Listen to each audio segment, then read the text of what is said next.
მებით ბრუნდებით პირდაპირ ეთერში და ბრუნდებით გადაცემით საუბრები განათლებაზე ყოველ სამშაბათს ჩვენ წელსაც ვისაუბრებთ იმაზე, რაც ყველაზე მნიშვნელოვანია და ეს არის განათლება.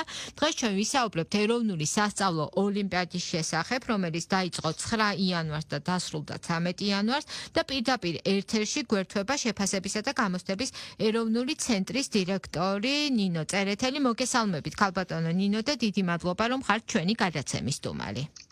მოგესალმებით ქალბატონო თეიკო, ასევე თქვენ მსმენელს მივესალმებით და პირიქით მადლობა. იქით უნდა გითხრათ, რომ ინტერესებით ყოველთვის და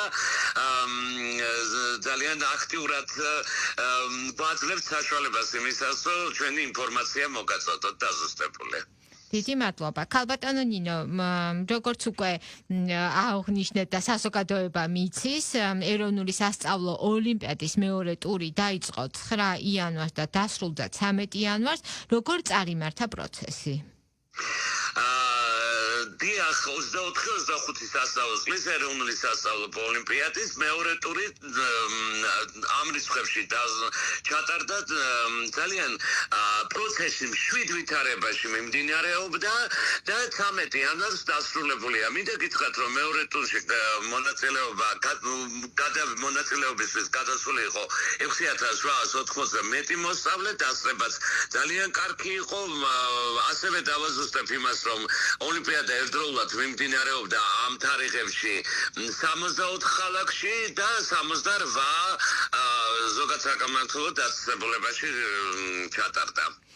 ქალბატონო ნინო, რომელ საგნებში ტარდება ოლიმპიადა, რომ მივაწოდოთ ეს ინფორმაცია კიდევ ერთხელ ჩვენს მსმენელებს? კი ბატონო, ცენტრალიზებულად ტარდება, ბუნებრივია და საგნების ჩამონათვალს მოგახსენებთ.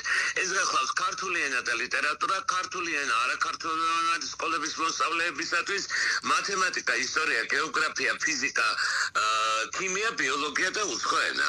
ანუ ეროვნული სასწავლო გეგმით განსაზღვრულ ყველა საგანში ტარდება ოლიმპიადა და ხალხად, იმიტომ რომ ეროვნული სასწავლო ოლიმპიადა ეფუძნება ეროვნულ სასწავლო გეგმას. და რომელი კლასის მოსწავლეებს აქვთ მასში ჩართვის უფლება? ძირითადად ეს გახლავთ უკაცრავად საშუალო საფეხური, მე-11, მე-12 კლასი, მე-11, მე-12 კლასი. კი ბატონო, თუმცა სურვილის შემთხვევაში მე დაბალი კლასის წარმომადგენლებიც იღებენ ხო მონაწილეობას? ასეთი შემთხვევები სხვათა შორის და ყოველთვის გვიხარია ხოლმე, ეს არ მცირე რაოდენობა, მაგრამ გვიხარია, როდესაც კარგ მაჩვენებლებს და კარგ შეფასებას იღებენ ეს მონაწილეები. ქალბატონო ნინო, ვინ მოიპოვებს მესამე ტურში გადასვლის უფლებას და მოდით აქვე შევახსენოთ, სანამ მესამე ტურზე ვისაუბრებთ, როგორ ჩატარდა პირველი ტური? პირველი ტური ჩატარდა ასევე ონლაინ რეჟიმში, უпроსტად ჩატარდა ონლაინ რეჟიმში. საქმე იმაშია, რომ ყველა საგანში მეორე ტურისთვის 1000 მოსწავლე იყო ფაქტიურად გადასული. რაც შეეხება მეორე ტურის შედეგების საფუძველზე და მინდა გითხრათ, რომ უკვე დღეიდან ცენტრმა დაიწყო ამ ნამუშევრების გასწორება, ასე ვთქვათ, და მესამე დასკვენ ტურში გადასვლის უფლებას მოიპოვებს ის მოსწავლე, რომელიც დააგროვებს შესაბამისი საგნის ტესტის მაქსიმალური ქულის არანაკლებ 50%-ს და ამავდროულად მოხდება შესაბამისი კლასისა და საგნის რეიტინგული სიის პირველ 50 მონაწილეს შორის. შესაბამისად, მესამე ტურში ყველა ის საგანი, რაც მე ზემოთ ჩამოვთვალე, საგნის მიმართულებით 50 მოსწავლე მიიღებს მონაწილეობას. ოღონდ პრინციპი უკვე მოგახსენეთ, როგორ გადადიან მესამე ტურის მონაწილეები, როგორ განისაზღვრება. ქალბატონო ნინო, შეფასებისა და გამოცდების ეროვნული ცენტრი ატარებს ეროვნულ სასწავლო ოლიმპიადას და ის ყოველწლიურად ტარდება. რო გვითხრათ, რა არის ოლიმპიადის მთავარი მიზანი და რამდენად ახდენს ის მართლაც სასწავლო პროცესის სტიმულირებას?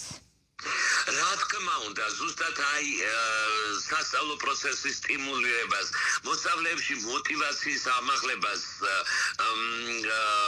ეს არის ეს ორი ძირითადი მიზანია ოლიმპიადის.